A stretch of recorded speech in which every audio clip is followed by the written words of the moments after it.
I wonder what the words short on money mean to the people surrounding me. Does it mean having to buy generic rather than branded? Does it mean having to ask family members to help with money for paying bills and buying food?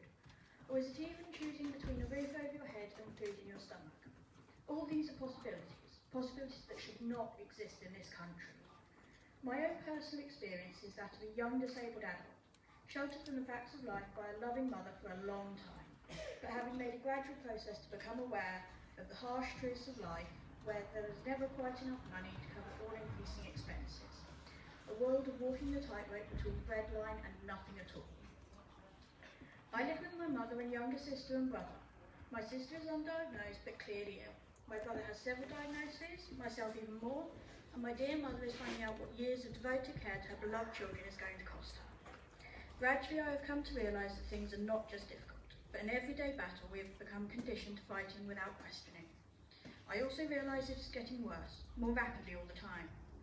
What was once an occasional request for assistance in an unexpected expense, say a bill or a broken appliance, has now become a need to pay not just significant amounts of living, but even more, to make sure there is food on the table and bills go through.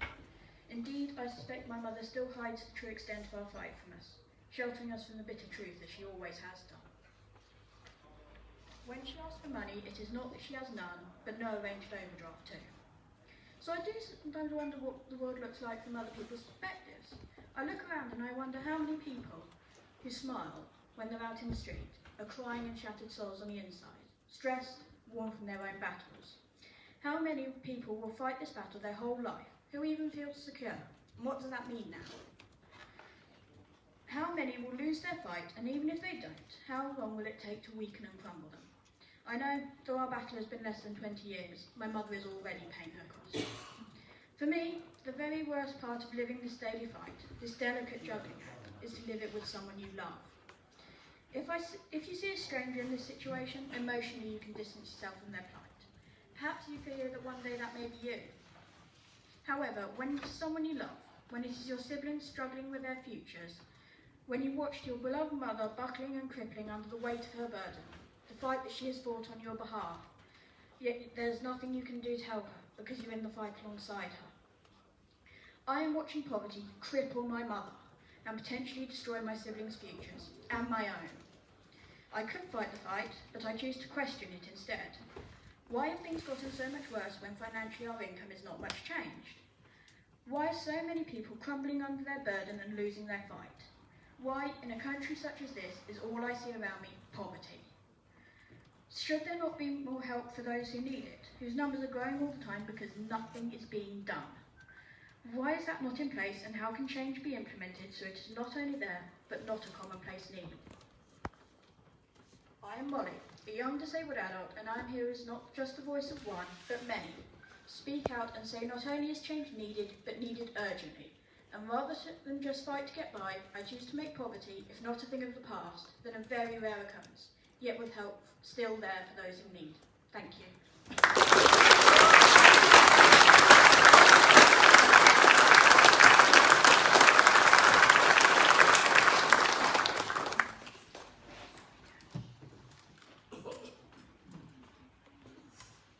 Diane? Oh, sorry, no, Tricia.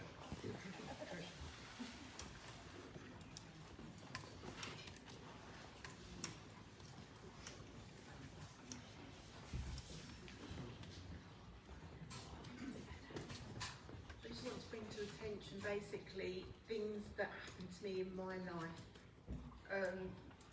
My parents died in, I think it's around about 2013. My parents died when I was 2013. I both nursed them with cancer within 4 weeks of each other. I've worked in the health service all my life, and I would say I had the best job in the world. But unfortunately, due to things going wrong, my parents died and my marriage broke up. My husband did all the finances for the 24 years that I was married to him, and then suddenly I was on my own. I had to try and fight to save my house. I was paying the mortgage, I was working full time, and things were really not too bad at that time. but then suddenly health got the better of me. I developed a spinal problem which enables my fall, and I can't walk very far, and every day I'm in pain. So I then couldn't work. So I ended up trying to find ways that I could make money to survive, to keep my respect and my dignity. So I started to teach first aid, resus, everything to do with the care sector. And unfortunately now I can't get up off the floor, so I can't do that now. For the last 4 years I've been struggling. I've tried paying my mortgage on credit cards, paying one off against the other, and suddenly the money stopped coming in. But because I was teaching, I was self-employed, so I was not entitled to any benefits at that time. Things just got worse. In the end, I tried killing myself.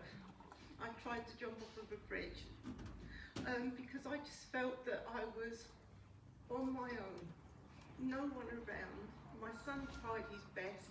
My daughter lives in America and she used to ring me, but there was just no way out. I just hit total rock bottom.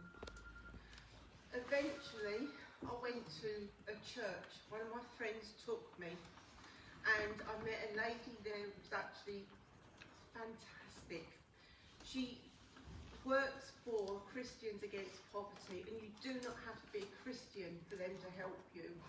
I tried their agencies and found out that when you use the ones online, they add £2,000 on top of anything that they do for you. So the money was, it doubled. It was over £20,000 that I was in debt through trying to get people to help me out. Christians Against Poverty don't charge, and they will get you out of that situation. They worked with me for a year, and you know what? Life is a lot better now than it was 4 years ago. I do want to live. I've got a lot to offer, and things are not great, but compared with where I was 4 years ago, they're absolutely fantastic. I just want people to know about CAP, because they really did turn my life around. I'm disabled now, so I'm not allowed to work, and I lived in Harwich for quite a lot of time, and I was claiming ESA. I lived in my lounge, I slept in my lounge, I was having private renting accommodation. At one time I had a friend with me, so we had a 2-bedroom property. As soon as he found his forever love, he got married and moved out, which is fine. But I was left then with a 2-bedroom property. The council only paid for 1 bed. So I had to try, and even to this day I'm in a little bit debt with them. I've had to try and find £103 each month to enable me to stay in the house that I was living in at that particular time. I needed sheltered accommodation because sometimes I could end up on the floor and not able to get up off the floor. And it's only 2 weeks ago that I moved from Harwich to Colchester, and I've now got a 1-bedroom bungalow, which is brilliant. The downside of moving is when you're on ESA, you get paid a little bit more than you do for your universal tax credits. So I've now got to find an extra £25 a week because I'm living in sheltered accommodation, and I've been told by the working pensions people that I will get 10 to 15% less than what I was getting in Harwich, because I can't stay on ESA moving over to Colchester. I haven't been paid ESA or my universal tax credit yet, because it takes 6 weeks to start the ball rolling. Yeah, they offer you money while you're waiting, but then you have to pay that back, so it'll put me back into debt, and that's one thing I really didn't want to end up in, is more debt. I want to try and live within my means. What I've got on now has come from the British Heart Foundation. all my clothes that I've got. I cannot buy new, I cannot afford it. I can't go and have my hair done. I have a friend who cuts it for me. There's a lot of things that when you're on disability that you can't do. There's just not enough money. I've got a dog. That dog is my life. I would feed my dog before I feed myself. My dog makes me get up in the morning and take it for a walk. Even though it's not a long walk, I take it for a walk. And I will feed my dog first. But universal credits, they really have got to get their act together, because 6 weeks with no money coming in isn't easy. And I feel sometimes that I went back and just opened a can of baked beans and having that for my tea. And not, I don't think last time I had a roast dinner or a decent meal. And it's a lonely world out there. And you don't realise how lonely it gets until you lose everything. I lost my house. I think they sold it £80,000 less than what the house was worth. But that's the past, and really we've got to live on for the future. And the main thing is, it's got me into CAP, and I will help as many people as I can get through the situation, because I've got lots of experience. Thank you.